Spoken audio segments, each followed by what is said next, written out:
First of all, thank the Dublin Bay Old Gaffers Association for inviting me. I think the world's oldest racer class has a better ring to it. It's not. I've put a different slant on this evening's presentation, emphasizing the cruising aspect of the Dublin Bay 21 fleet, which, of course, of which its main function was inshore racing in Dublin Bay for 83 years. So I'm not making any. I coined this phrase, the world's oldest cruiser racer class. And since, as you have kindly introduced me as a yachting historian, I'm chairman of the Association of Yachting Historians, and you'd go a long way to find somebody to contradict that claim. Now, I'm not claiming that it was the world's first cruiser racer. That might well be the Belfast Lough 25s, and nor am I claiming that this is the oldest keelboat design class. That I think that title is rightly that of the Haute 17 one designs. However, this image that you're seeing on the screen was designed by my colleague, my partner in crime, Fionan de Barra, and it's very well done because in one image it gives the whole story. Number one, these are 7 boats, each a different color. They're obviously one design, and they are gaff rigged. But the gaff rig they show is something now we'll go into in more detail. So jumping in quickly with this is the December 2019. We were literally just bending on the sails in Kilrush, and suddenly we realized, let's go for it. Let's just go. We were planning to sail the next day, but in this beautiful December low sun, it's a magic photograph. That's Scattery Island in the background. Kilrush, as you all know, is at the mouth of the huge estuary of the River Shannon.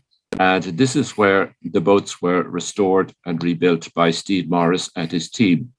I'm particularly chuffed with this photograph because thanks to everybody involved in the reconstruction and Sue Pennison's wonderful rope work and the sails from North Sea Sails, that's Steve Hall. He was recommended to me by Tom Cunliffe, and their sails are a beautiful. The material is made in Devon, and it's lovely, soft terling, almost like cotton. But as you can see from the shape of the sails, everything worked right. Even the sheet leads on the jib, as you can see, with the parallel shadow with the forestay. This is another. This was taken by Gilly Goodbody at the end of the Royal Irish Yacht Club's end of season race, when we were fore-reaching into the harbour. Again, you see the lovely shape of the sails, the wonderful clean deck.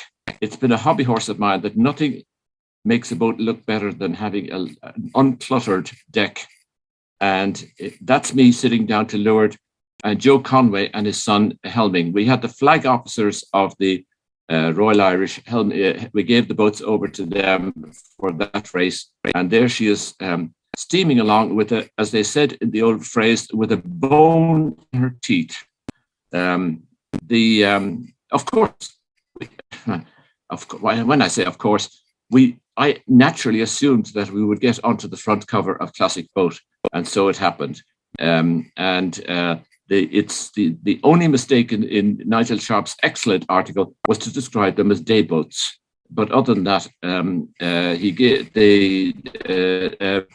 Stefan, the editor, gave us 8 pages in full colour, which was, I asked him, was that a record? And he says, maybe we gave the same to Lulworth, but if it's not a record, it equals it. This then was produced in 2017, as you can see down at the bottom left. Fionan de Barra, my colleague, he was the guardian of the class captain. It was he who assembled them, and he did this drawing with the key theme there, a classic revival. Now we're emphasizing the word revival. and class, because this is not the restoration of one boat or two, but the revival for sailing exactly as originally intended of the 21-footer class. So not just a restoration for many people, the restoration is the project, and frankly, they don't have a plan as to what to do with the boat afterwards. They sometimes upgrade, repurpose, fit engines, fit laid teak decks, which were never there before. There is sometimes an obsession with keeping each individual timber component of the boat for authenticity. But with the 21s, our main focus has been to have maintain the original sailing qualities. And because these boats are going to be sailing as one designs, racing as one designs, as originally intended in 1903 in the original water, in their home waters. Now, I have a collection of 280 glass slides, mainly of sailing in Dublin Bay. They were taken by, most of them were taken by a well-known sailor of the time called Paget Hatfield, to about 1914. So they covered what is sometimes called the golden age of yachting from, say, 1890 to World War I. So here you see them sailing. Obviously, we can't see the colors, but these are the 21s racing in Dublin Bay. They were specifically for amateur crew. So three people or maybe four. I love the little steam launch in the background there. And there were six. A seventh came along in 1906, and they raced continually for 83 years. Fionan de Barra, the keeper of the flame, as I said, the guardian of the class, he knows so much more about the heritage of racing. I was away offshore racing, initially dinghy sailing, and then offshore racing in the 60s, 70s, and 80s. So I was not really au fait with the 21s in Dublin Bay. There's an amazing stories of some sinkings and, of course, recovery, since we have all seven together. And apart from the water wags, the world's oldest one design class, the 21s have the longest history of any Dublin Bay Sailing Club class. He assembled all 7 21s in Arklow in 1986, and he intended them to be restored by the famous yard of Tyrrell's. He rescued them. Unfortunately, Jack Tyrrell died. The company went into receivership, and he rescued them, head of the receivers, and stored them in a farmyard intended just for a while, but it turned out to be a few decades, right? And Naneen in the background after he stored in the open. This is the core team. Fionan on the left, Steve Morris, Paul Spooner, naval architect, who we recruited after the tragic loss of the wonderful Theo Rye, a dear friend, and one whom we had initially on, who of course helped me with my Peggy Bourne, and also co-designed my motorboat Mollybourne. We have the original boats, but we also have the plans, which Fionan went up and got from Alfred Mylne's office back in the over 20 years ago. Lovely coloured slight drawings there, which we'll come back to some of the details later. So they were inshore racing, but they were also a cruiser. In the Yachting Monthly, these were covered. First of all, the Dublin Bay Sailing Club, when they found that the Dublin Bay 25s, 38 feet long, 25 feet on the waterline, 5 design, were needed professional crew and too many amateurs to crew them. They decided to go for they set up a subcommittee to come up with proposals for a class of 21 footers.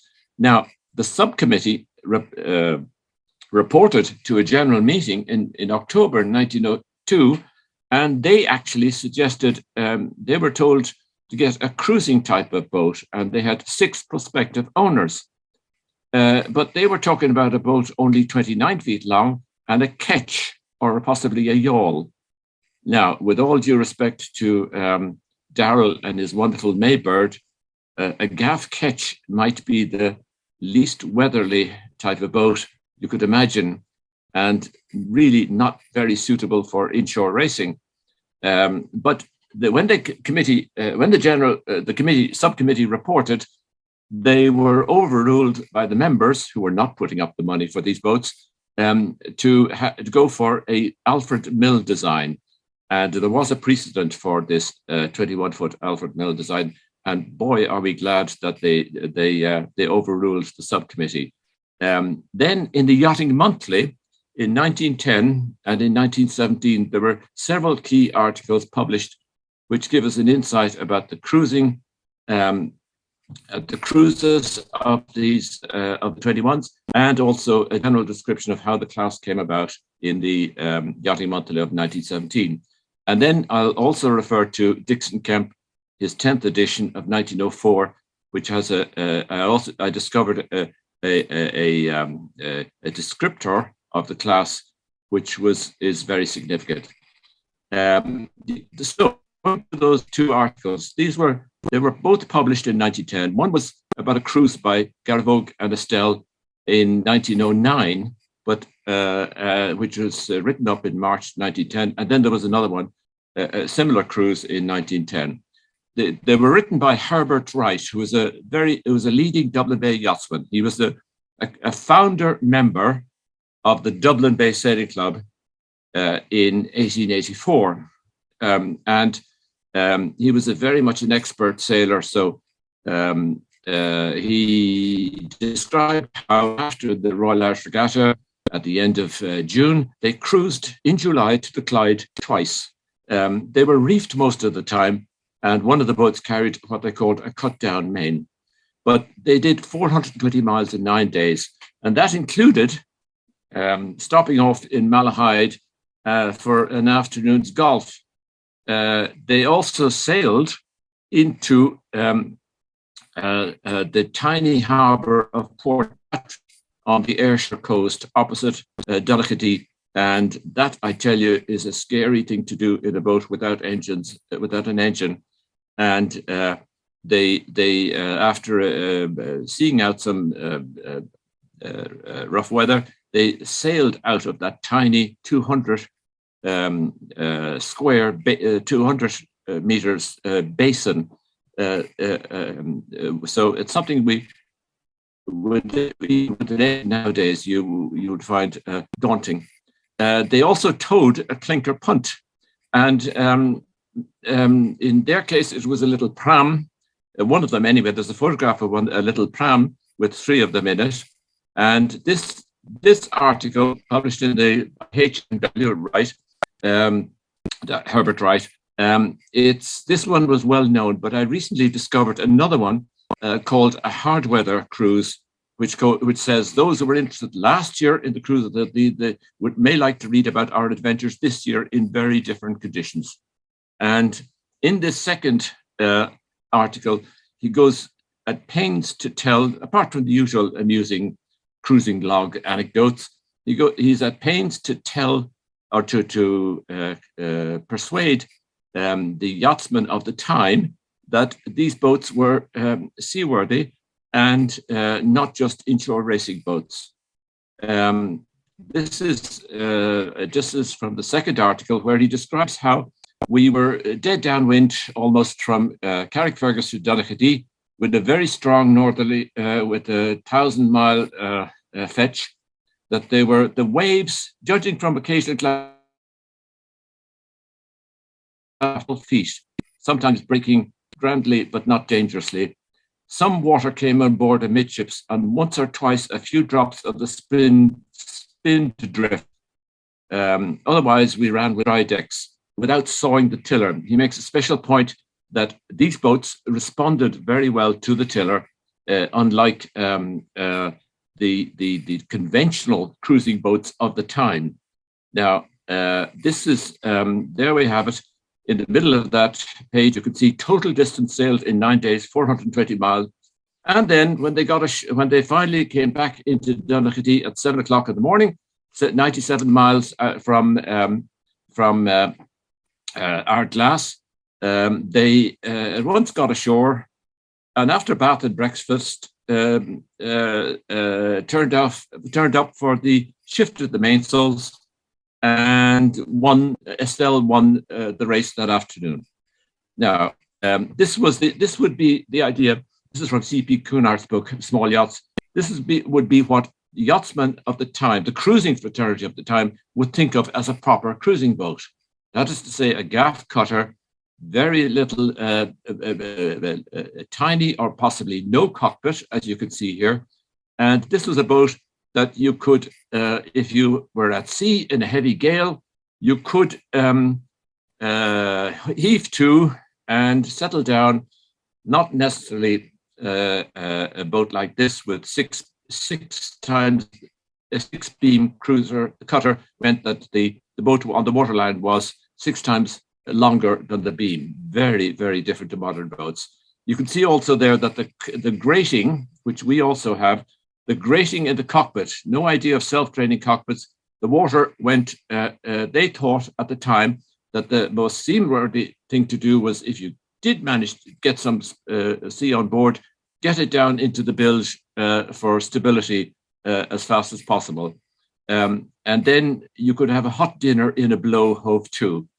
That was the idea of the time. I mentioned the tender. This is a little punt which was built for my grandmother in Passage West in 1926. So that's the type of boat that they would have as a tender. No inflatables in those days. Now, back to Dixon. Dixon Kemp, I mentioned there's an interesting reference from him. He wrote this book until he died in 1899. And this was the editing of the book. It came out every few years. It was like an encyclopedia of yachting.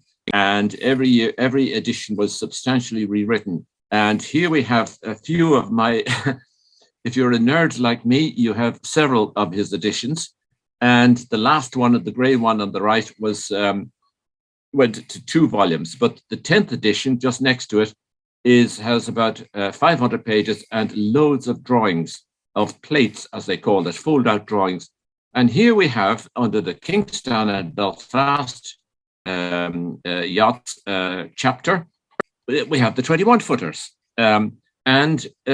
Curiously, it is Douglas Philip Burt, who had taken over from Dixon Kemp, called it a deep keel small cruising yacht. Now, I think that's the cruising element is Quadera Demonstrandum. And this summer, please God, we may reenact a bit of that by sailing to Belfast Lough in July, please God. We may be escorted by my lovely motorboat, the Mullybawn. And because, of course, we have to remember that the cruising in those days was done without engines, VHF, reliable weather forecasts, synthetic ropes and sails, low freeboard, all of the things that we would consider just as the unsuitable in terms of cruising boats. So there's the other article by HMW from 1917. Now, this article was very important because it also showed the second rig which Alfred Mylne designed. Now, Alfred Mylne, he's not as well known as Fife, and indeed Watson, Fife, and Mylne are deemed to be the 3 great Scottish designers of the Golden Age. I happen to think that Mylne was the greatest, but he died relatively young compared to the other 2. 1903, for 3 or 4 amateur crew, that was very much to the fore in their thinking. 32.5, 21.5 feet. That's quite significant. I'll come to that later. A lead keel of 2 tons on a displacement of 3.6 tons. So we have a 56% ballast ratio, and that would be I mean, modern yachts might have typical AWBs, Eddie White Benettos and the like, would be about 35%.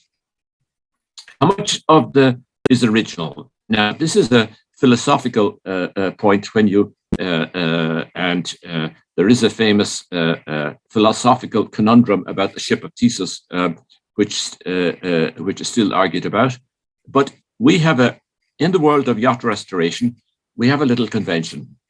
If over 50% of the restored vessel is original, by weight, it's the same boat. So if we build a new hull on a 2-ton lead keel, it's still the same boat. Now here, as drawn by Fionan, this was the original rig which you saw in the copies of the glass slides, and it was the conventional gaff cutter rig with the jackyard topsail. Now, and you see also there the dotted line is the spinnaker, which these would have been what are sometimes called leg and button triangular spinnakers with a very deep skirt. I sailed with these. I'll come back to that in a moment, right? And then in '64 they made a big mistake.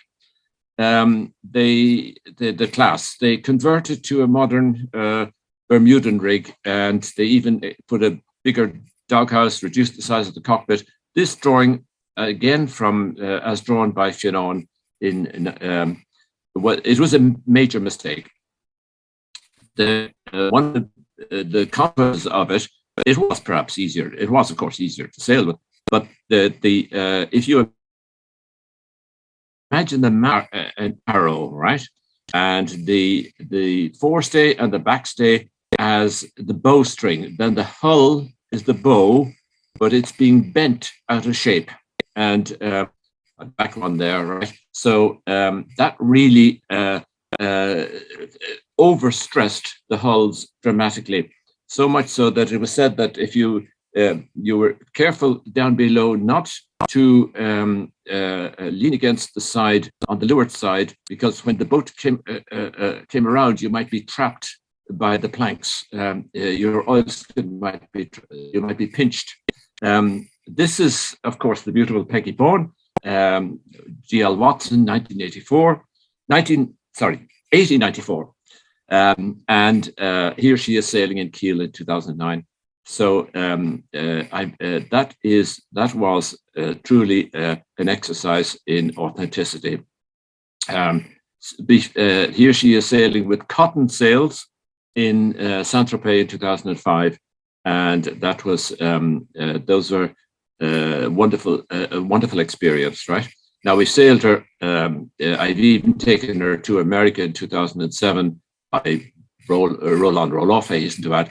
But even before that, I had done a similar, well, no, not a similar, but a smaller restoration in the case of Vagrant, which was in Leary in the coal harbour there.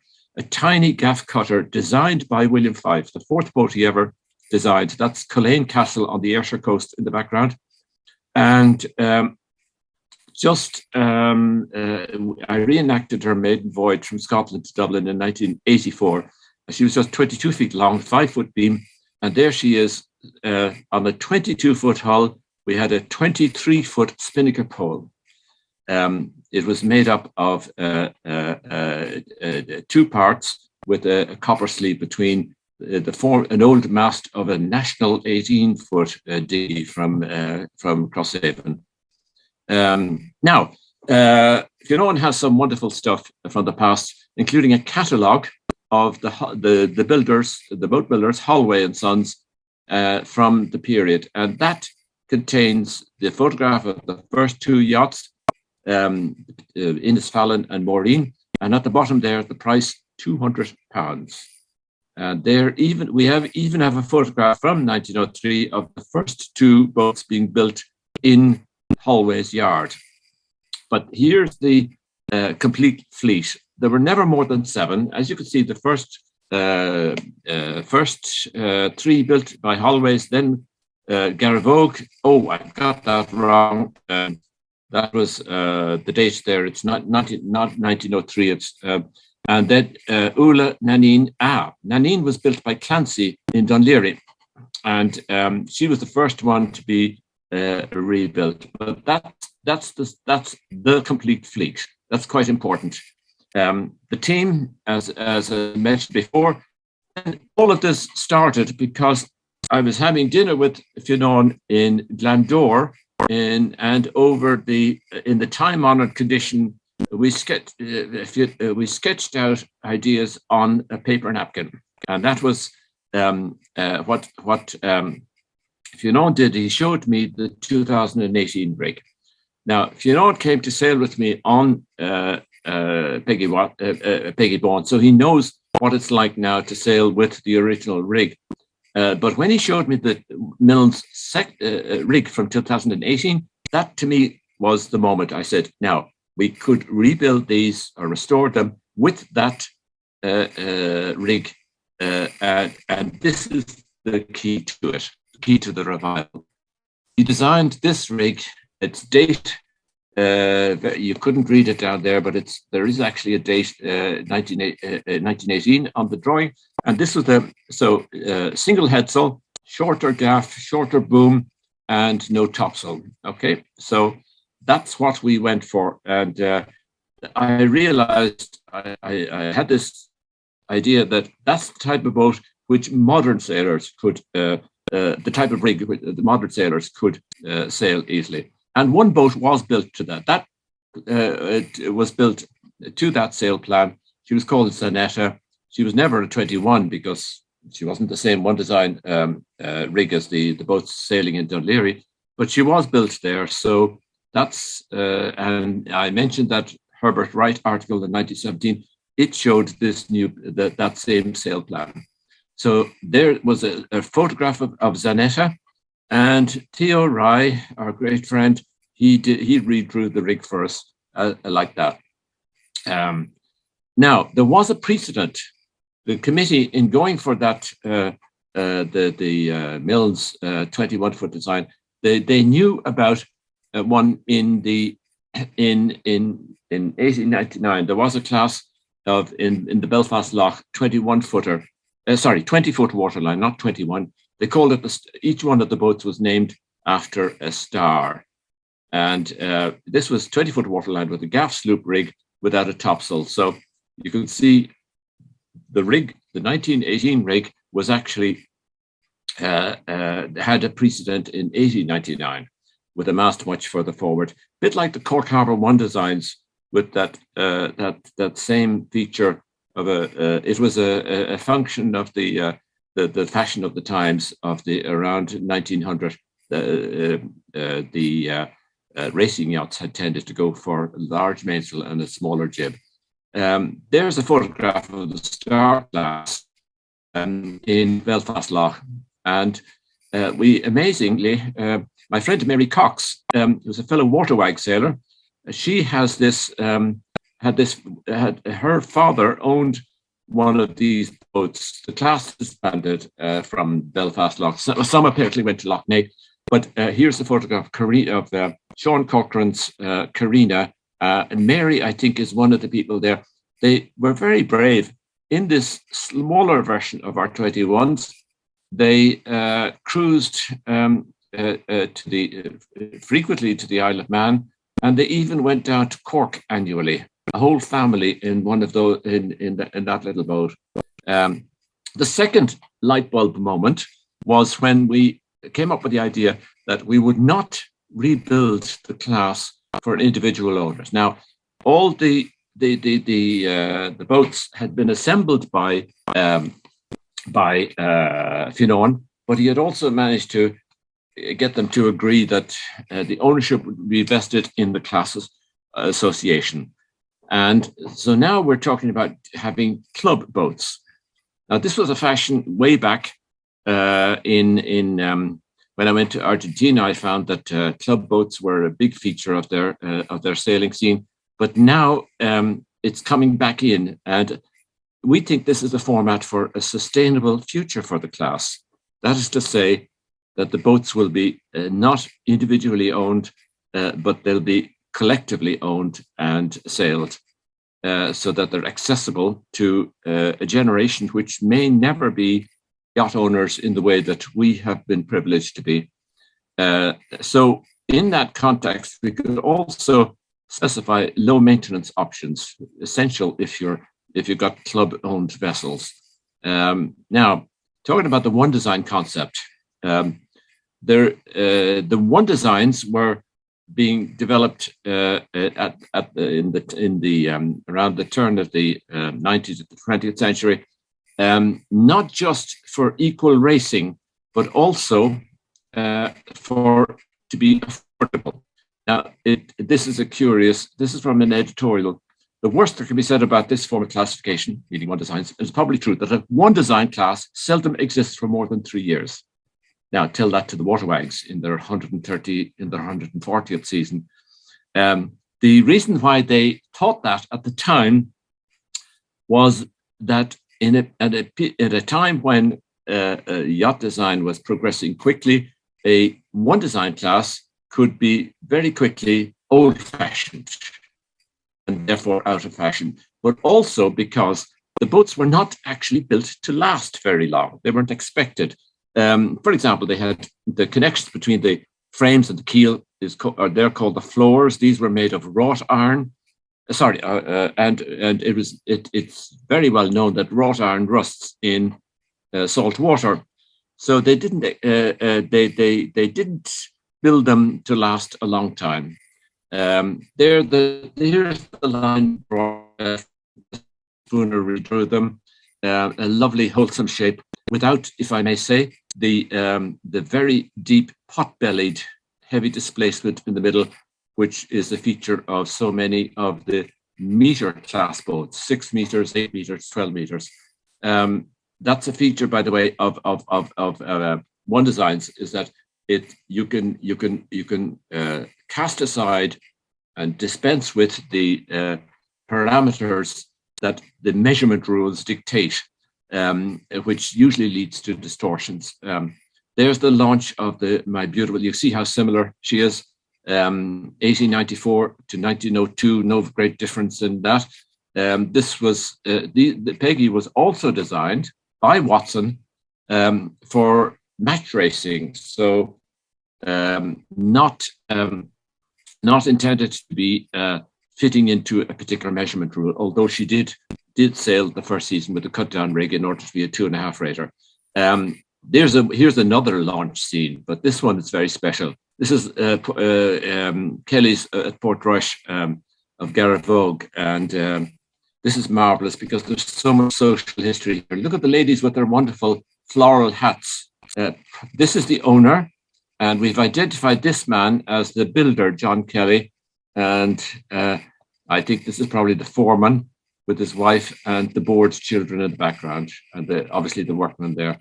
Beautiful, beautiful image. Now, Peggy Bawn and the 24-foot, as I said, they were both they didn't have to fit into yacht measurement rules, and they express the wholesome sea-kindly shape which persisted right up to, for example, Caprice of Fionan, designed by Robert Clark, sailed in the Admiral's Cup in, I think it was 1996, I think, right? So it worked. So reviving a dormant one design class, it's not easy. You have to get the esprit de corps, it must meet present day needs, not too difficult to sail. And you need 3, but you also need some special USPs, unique selling propositions, original, authentic, and of course, it does help that they are beautiful. Now, some restorations and revivals go wrong.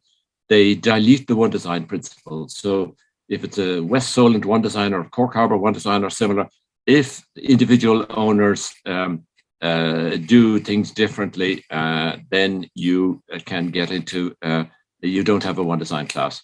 As I said, there are several Dublin Bay 25s in existence, all with different rigs. The future use is often not thought out. See, we're lucky. We just want to sail them as one designs.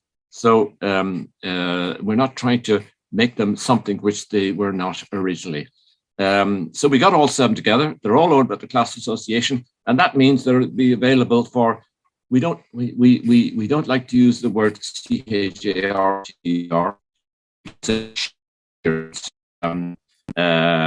Easily sailed. Even we want to cover our costs at home and abroad. That is to say, annual running costs, right? Because, but we do have a possibility that Dublin sailors and sailors could sail them elsewhere, because they remember that 7.5-foot beam I mentioned. Well, in theory, anyway, it's transportable in a high cube 40-foot container. It would be a tight squeeze. This is Theo Rye's cradle design. Might fit, and if so, imagine bringing them to different distant parts and showing them off.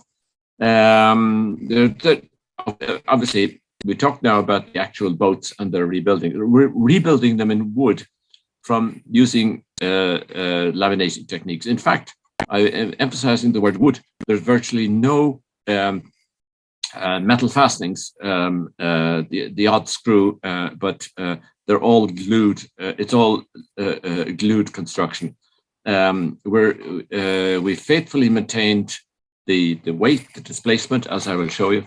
So it was fortunate that we found Steve Morris from Kiwi.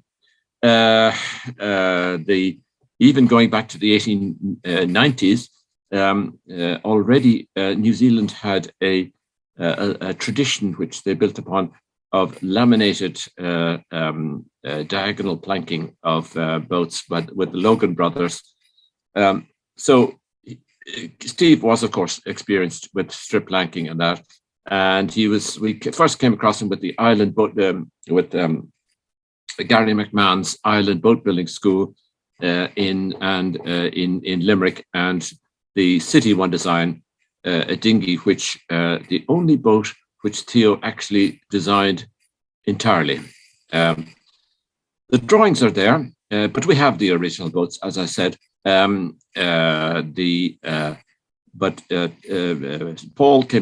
gave us drawings for the laminated frames, and then you build them there's the original plans laid out on plywood on the ground, on the floor, and you laminate with a form of African mahogany, and then when they're all glued up, you slice them down the middle, and you've got the other side of the frame, port and starboard. This is some of the detail did for us for the deck house, again laminated. Originally, it might have been steamed Canadian rock elm or oak, right?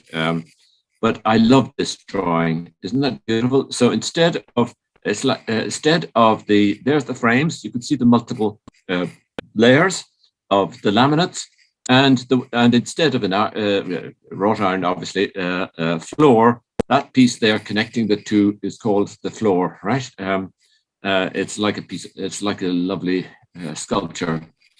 So you set up the frames, then the intermediate frames, the main frames, and every third frame is a large frame. Now, we could have skimped on the frames because the structure is so strong and so stiff that we could have dispensed with the intermediate timbers. But we decided that we would replicate everything in the dimensions as best we could. So there you have it. There you see now, looking inside that upside down construction. And if you turn that photograph around, it looks like this. Now, that's with the planking, which is Alaskan white cedar. Now you see there's two smaller frames between each larger frames. Originally, you would put the main frames together upright, and then you would put, this is not planking, these are ribbons. So they would be put over the main, over the larger frames there and there.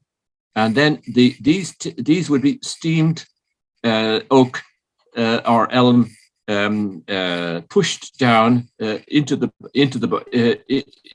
boat against the ribbons. That's which were giving the shape. In our case, we had to laminate them because, frankly, steaming and epoxy gluing don't go together. So there's the original spacing, which, as I say, makes the boats very much, I would say, massively stronger than the originals. Then over that, we put 2 layers of veneer, the same material, this African mahogany. And then, of course, it was all faired, longboarded. That's the toughest job physically in the building to get fair. And we're not gilding the lily. We're keeping to some of the affordable principles of the earlier water designs. We don't have a laid teak deck. That's I was interviewed for Wooden Boat magazine about Peggy Bourne, and somebody asked me, "What about is that a teak deck?" No, I said that's a pine deck. Laid teak, to which I would not myself. Oh, pardon the pomposity.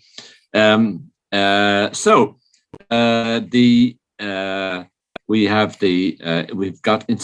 got plywood, and we've got fiberglass on top of that to look like the original painted canvas, because originally they had straight planking like floorboards, and over that was painted canvas. So we're using galvanized, in inverted commas, which is stainless steel bead blasted ironwork instead of brass and bronze to get that authentic effect. We're using pitch pine instead of mahogany in parts, and we're minimizing the bright work. We're leaving the tow rails to weather in Iroko. And here's my extra little twist. We've applied a layer of epoxy with some glass in it, which I quaintly call reinforced paint on the final before the final paintwork. Of course, we have a very electric outboard, which we can mount over the side next to at the cockpit. So there you see the longitudinal planks that I said. They're not the curved ones like an onion ring. That would have been too expensive. The fittings, we've used the Milne's original drawings in almost all cases. The horse, the mast band, right, the gooseneck, and we've got the fleet of 3 of the 2021 season. We had this target, 21s in 21. So even though we were interrupted by COVID like everybody else, we achieved that. The 3 is a fleet, 1 is a restoration, 2 is match racing, 3 is a fleet, and we have options in future seasons, perhaps, to transport the fleet or part of the fleet to the Morbihan, Cowes, Clyde, Baltic, or even New England, as I did in 2007 with Peggy Bourne. But I hasten to add, the focus as many people as possible in Dublin Bay. So that's that key image that says it all. And this is the team. There's Fionan and myself at the launch of Naneen in September 2019. Steve Morris on the left, James Madigan, wonderful road in Lissy Casey, and Dan Mills. Dan is also a Kiwi living in Oranmore in Galway. And Daryl, you'll chip in afterwards with a story about Dan, won't you? But we're very fortunate and to have these people. The Naneen was always yellow, and we went for a blue anti-fouling. And down in Clare, County Clare, they were tickled pink that we were using the Clare County colours, GA colours, and we had a wonderful day there. So that's that first December sail where we were. It was a magic moment. and a very deep cockpit. But that's, as I said, everything is as per the original. Oh, by the way, the tiller there is the original tiller as well. We've used pitch pine, which was left over from the restoration of Peggy Bourne, and which came from a mill which was built in Manchester in 1830. So that's pretty old timber. There's the interior. Just looking aft under the cockpit, and that's before. We'll do a little bit of fitting out, but just enough to be practical. I love this photograph of the launch of Garravogue with the wonderful finish, the gloss that they got on the top sides. This is a photograph which we took inside before she was brought out a few weeks earlier. We photographed that in the reflection of that's actually not a mirror, it's the top sides. And then again, here's Fionan, Ian Squire, and myself taking a selfie in the top sides as a mirror. And they ended up, you could see clearly there, they floated very nicely on the original design waterline. I waited until we had the boom and the gaff to get that photograph to just confirm that we again, the original intent has been achieved. That's Fionan sailing Garravogue, and the lovely sails by Steve Hall. And again, I mentioned at the start Fionan's artistic work, and here's his Christmas card for 2021. Now, Fionan does a card, a Christmas card featuring a church, and it could be from France, it could be from the Holy Land, it could be from anywhere. And this one is St. Begnet's Church on Dalkey Island, which St. Begnet's Church there, a very 7th century church, is actually mentioned in a mural on the wall of Lorenzo de' Medici's study in Florence from the 16th century. And a little bit of artistic license there. He made it slightly larger than it can be seen from the land, but I think, and of course, that's Garravogue sailing through the Dalkey Sound. And again, artistic license. Fergal McCabe very kindly allowed us to use this image, which I've reproduced here. And you can see over here, Naneen, this is a potpourri, he calls it a capriccio, of the drawings of Dunleary, of the drawings of the buildings of Dunleary, and there's all sorts of wonderful little features within it, but he included Naneen there as well, with the topsail, which she doesn't have, right, but artistic license again. There we are, there she is over there, and Oscar, that is, and the wonderful statue by the sculptor O'Connor of Christ the King. So back there we have it, the complete list, fleet of the Dublin Bay 21-footers. We also went in for the annual Wood Awards, and we got a special mention. And that was the first time ever a boat had been included. Normally it's buildings and furniture and artwork.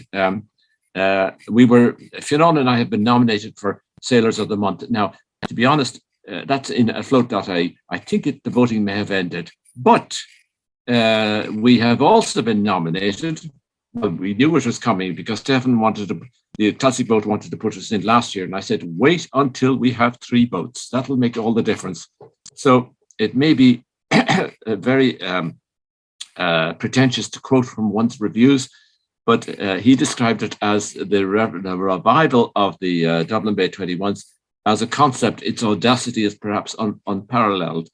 But please, we're going to ask everyone who enjoys this talk and who would like to, thinks we've done a good job. We're in the category of new builds. That's, well, we'll forgive him for that. But so what you do is you go to awards.classicboat.co.uk, and there's on the menu bar across, there's the word vote, and then you go down through the categories to the new builds, and you'll see us there nominated the Dublin Bay 21 fleet, and that's the key message. Now here we go. We have a clip from Joe St. Ledger. Oh, one. It should work. Here we go. Ready? Joe St. Ledger, filmmaker, came up with this of his own bat, taken in poor visibility, it has to be said, of a Tuesday evening race. Remember, we got the 3 boats in at the end of July, and then we had half a season of racing them. So this is taken from the from the West Pier, but it shows the boats in motion. That's the starter's hut on the West Pier, Carmel Winkleman's hut. And the images for themselves, of course, right? But there's a few people on board that we have to mention. Particularly Sue Pennison, who I know is signed on watching this. There's Fionan Helming. I don't recommend that position in the forehatch, but we've been getting loads of people from different classes out sailing in them. And there's Ian Squire from Rossbryn in West Cork, who's a great help to us. That's William Prentice helming, and they're coming around for the start, I think. It's a short race on a Tuesday evening. This season we'll be racing on Tuesdays and Saturdays. There's my son Owen, and no, this. I hope you're getting it well. Oh yeah, there's Sue Pennison. Hooray, Sue! Her rope work. We've gone for Dyneema rigging, so which is and yours truly, which is light, of course, and very appropriate because we've done it with loops on the top, the stays. Which just sit over bolsters, just like the old days with the wire rigging before they put tangs onto the wooden masts, which have to be screwed in, of course, right, and a weakness. So there they are heading off. I think there was a number the blue boat, right? Estelle bore away a bit there, and over. What a joy.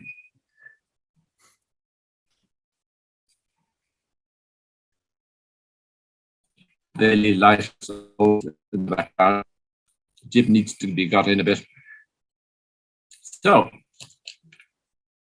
and there we have the end of one of the evening. That was Joe St. Ledger's clip, and he's gone down to Kilrush because the 4th boat, Geraldine, will be launched in May, please God, and then we're over halfway through the 7. We've got 3.5 of the 7 already. We turned over Geraldine just recently, so we're getting there. So there we have it, the world's oldest cruiser racer class, 1903 to 2022. I was going to say, Hal, that there's a couple on the Zoom from Spain, Jim McGrain and his wife, and they sailed on Ula. Oh, yes. A rough deadline of when do you think the entire fleet will be finished? Well, sure, Cormac. A reasonable question. We did try to speed things up by getting 2 hulls built in by the Elephant Boatyard. Now, but we're continuing now with the wonderful job. They were finished, of course, and most of the, as you know, when the deck is on a boat, it's only half built, right? We say that of houses as well. When the roof is on, it's only half built. But so anyway, but the lads in Kilrush have done a fantastic job. Steve and his team down there, and they're now contracted to build the remainder. So please God, I imagine at least two years, right, for the remainder. Yeah. Hal, did not the original rig consist of jackyard topsail and twin headsails? That's right. That's right. And of course, the jib would have been on a traveller going, set flying on a traveller. That was the normal rig. That's what Peggy Bourne has. That was the normal rig of the time. But as I said, the sloop rig, the gaff sloop rig, which Mylne designed, which we've used, is so much easier to put together. And I just wondered whether, when you're under pressure, the weather helm isn't a bit excessive, because it's a pretty big mainsail with a boom going out of over the end of the transom. Well, I would have thought the weather helm, and I noticed in a few of the pictures, the helmsman seemed to be having his work cut out. No, the hull is very well balanced. When you get and can I just say as well that when you get a puff, there's none of this rounding up, that you would get with a modern beamy boat with wide quarters. There's none of that. She just leans over, heels over a bit, and the helm. It's all a matter of with the older boats, and especially with the Vagrant, for example, you steered with the sails. She wasn't going to. If you come to a weather mark, she's not going to bear away unless you let the main off. But no, the helm is very light and balanced. Right. You just keep the main in too much, right? Wonderful. Yeah. Wonderful. Yeah. You talked about the concept that the boats would be owned not by individuals but by the club. Mm-hmm. I think that's Dublin Bay 21 Club. But how does that actually work in practice? I mean, does it mean that there are trustees of the boats, or is it a limited company? Well, no. What we're doing is that, and we're talking to. I showed you how Joe Conway from the Royal Irish helmed the boat in the end of season race, and he approached us and said, "Look, can the Royal Irish take on one boat next year?" You see, and Crewer.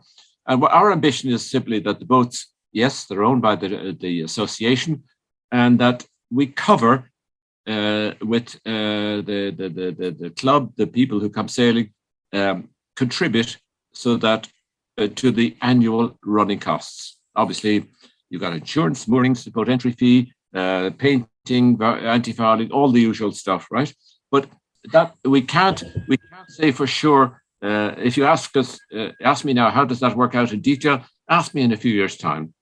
Many congratulations on the achievement. It's really inspirational. Every one design fleet always has boats which have the reputation of being faster.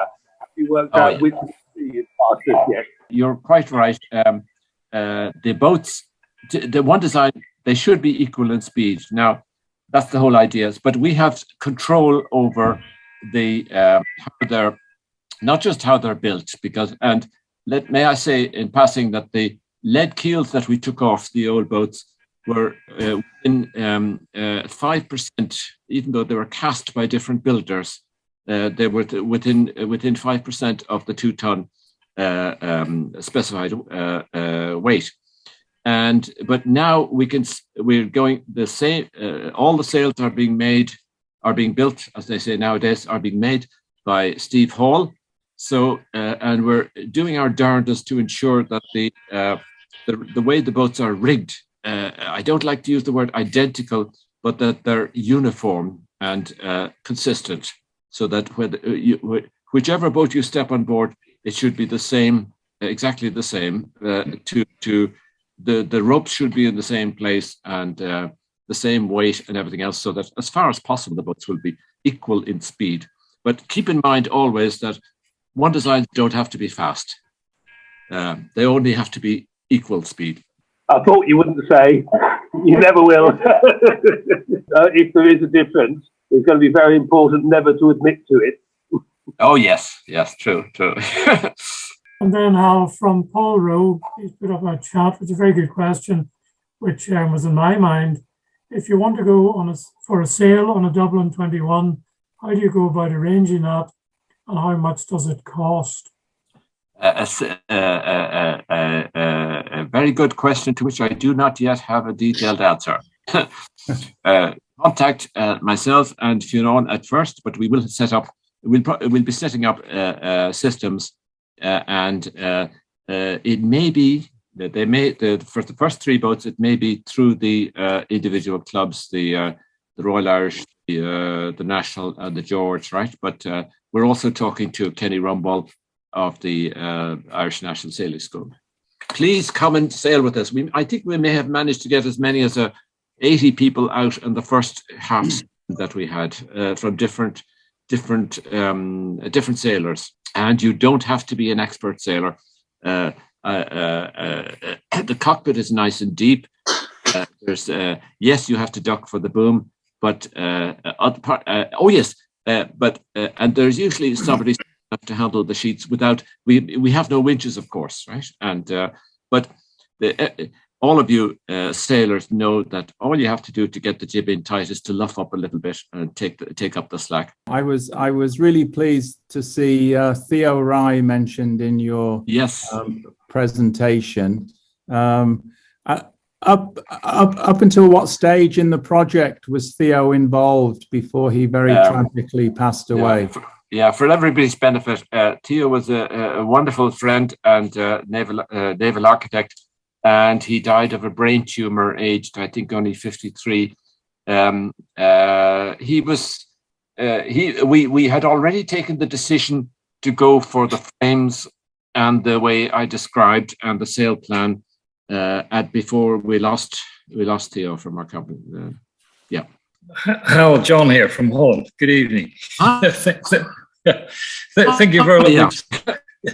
Thank you for a lovely talk.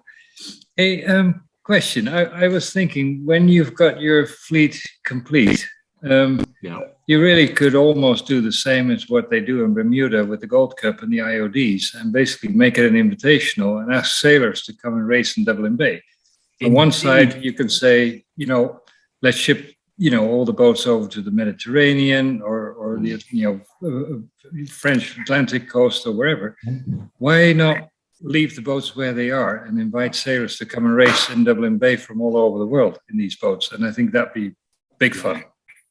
And you're quite right, John. I absolutely agree. I envisage that once we make the boats, get people to know more, to know about them, we will be able to attract people. One of the big, can I just say that one of the before the COVID struck, one of the principal targets of the Tourism Ireland marketing was to get groups of, say, 4 Americans to come over on golfing holidays. They spend a lot of money, they stay in hotels, and that's for an experience. That's what we could offer, and I think something very special. Come and sail and race on the world's oldest cruiser racer class in Dublin Bay. Bang! It's got a nice ring to it, hasn't it? And people should be able to pay significant money for that privilege. Yeah, it's funny. Just on the same, and I'll drop you through notes on that over email, Hal. But like in Holland, we have every year what we call the Primus Inter Pares, which is all the people that won the different national classes in Holland. Yes, all the champions are put into one designs. Yes. And then they race against each other. I know. We have the same. We have the same here, and I think they call it the Murdoch Trophy in England, right?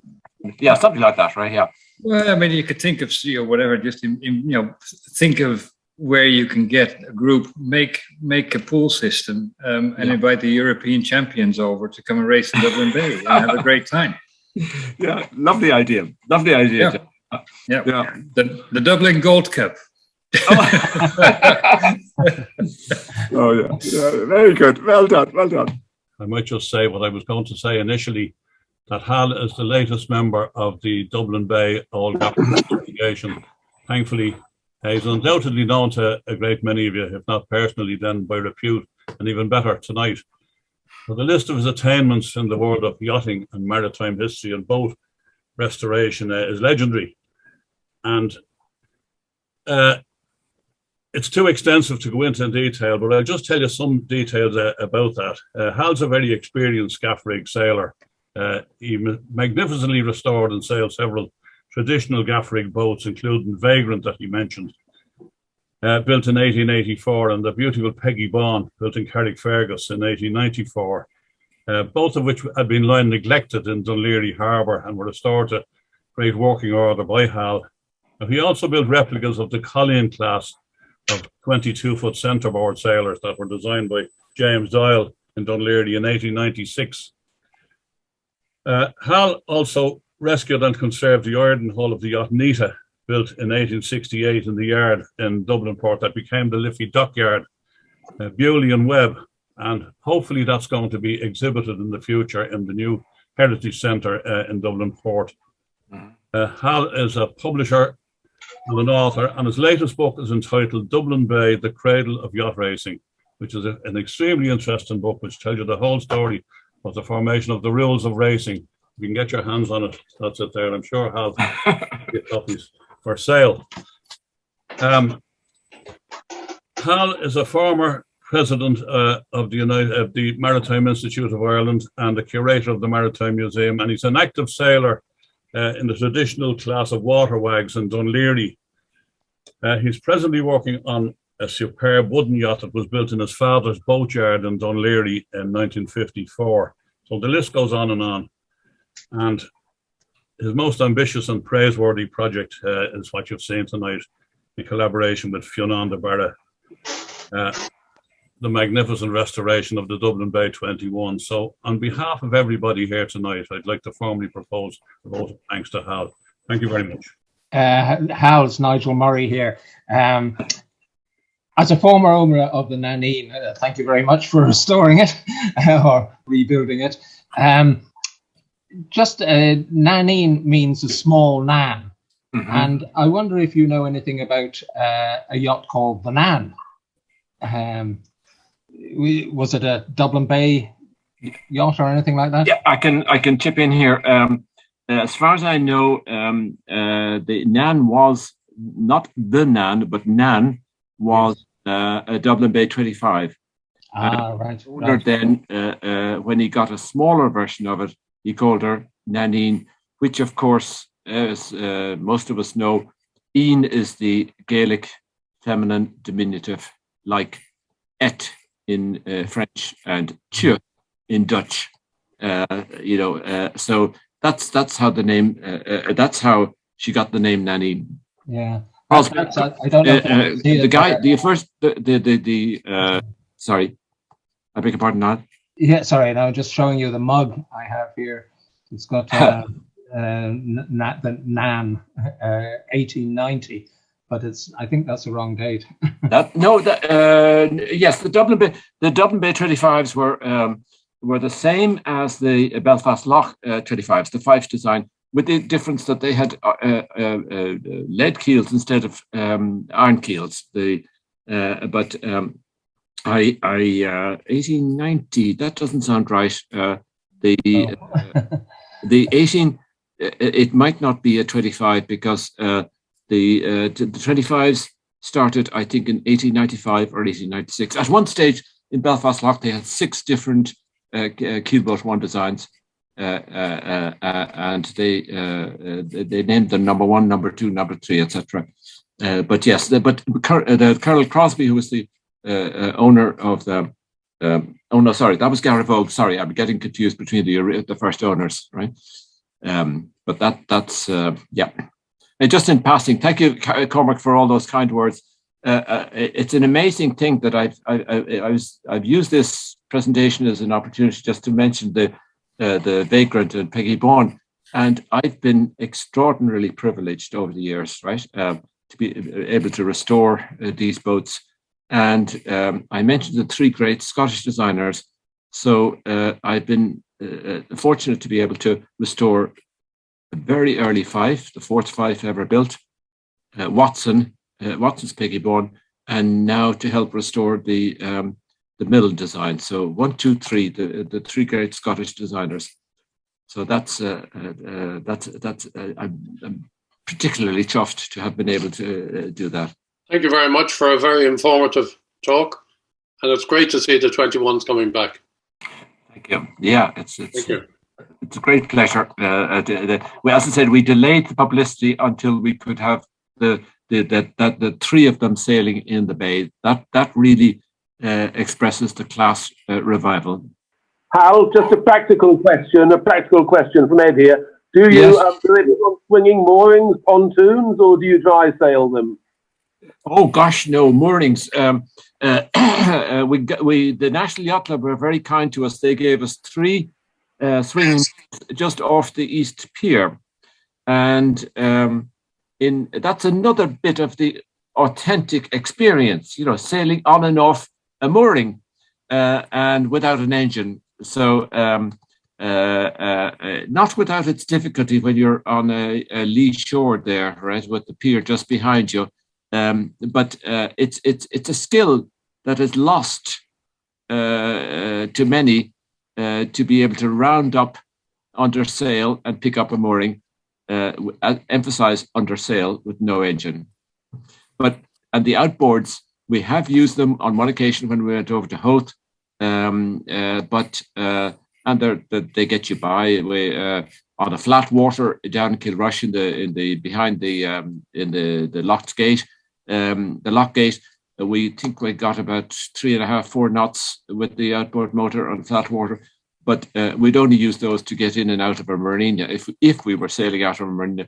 But I do think that sailing on and off a mooring is just part of the authentic experience. Daryl, I was thinking you ought to get in with that mention of Dan Mill and the Maybird.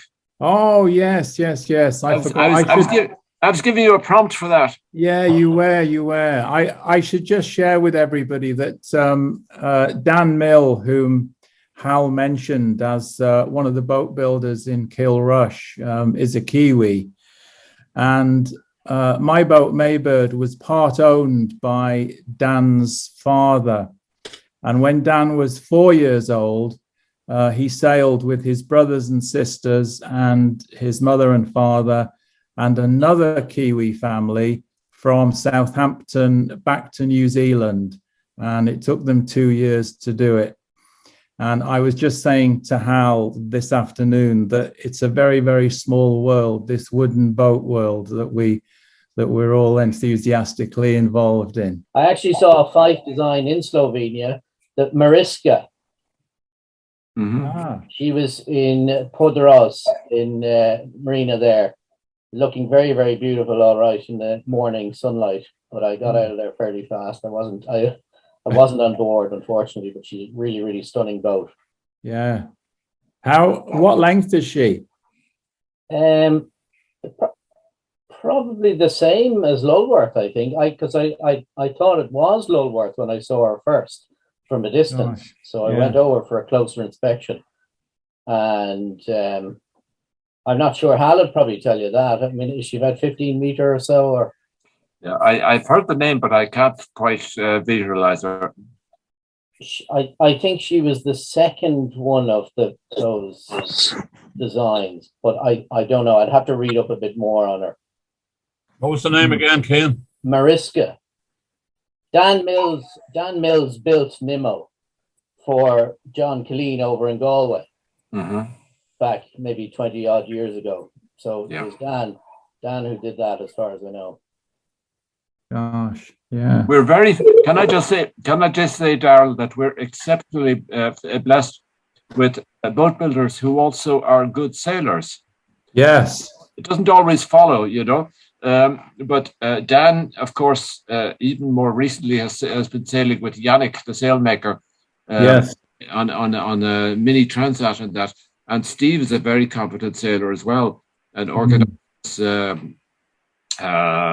junior sailing and all that sort of stuff down in Kilmore, right? So it's lovely to have people that know what they're talking about, and are responsive in that respect, right?